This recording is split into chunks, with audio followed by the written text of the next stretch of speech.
How does immunosuppressive therapy affect TB symptoms? Imagine your immune system as a vigilant guard protecting your body from infections.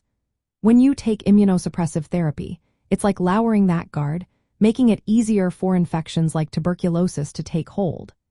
These therapies, used for conditions like autoimmune diseases or after organ transplants, weaken your immune defenses.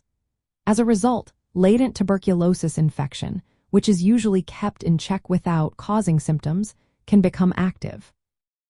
This means you might develop symptoms like a persistent cough, fever, night sweats, weight loss, and fatigue that are more severe or appear suddenly. In people with a healthy immune system, tuberculosis often presents with clear signs, mainly affecting the lungs. But when the immune system is suppressed, the symptoms can be less typical or even subtle. For example, a person might not have a strong cough or high fever, making it harder to recognize the disease early. Additionally, tuberculosis outside the lungs, called extrapulmonary tuberculosis, becomes more common in immunosuppressed individuals. This can involve areas like the lymph nodes, bones, or the brain, leading to different symptoms depending on the location. The weakened immune response also means that tuberculosis can progress faster and cause more complications. Patients with suppressed immune systems are at higher risk of severe disease and even death if not diagnosed and treated promptly. Sometimes, when immune function begins to recover, such as after starting antiretroviral therapy for HIV, an inflammatory response called immune reconstitution inflammatory syndrome can occur. This can temporarily worsen symptoms as the immune system reacts strongly to the bacteria.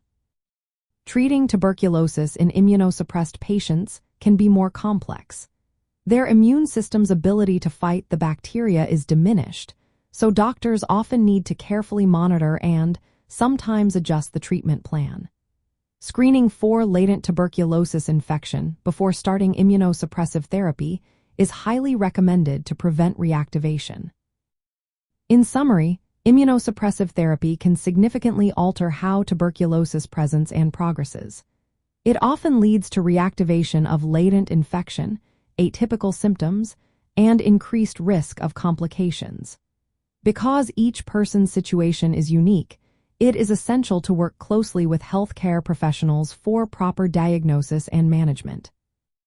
Always seek personalized medical advice if you have concerns about tuberculosis or are undergoing immunosuppressive treatment.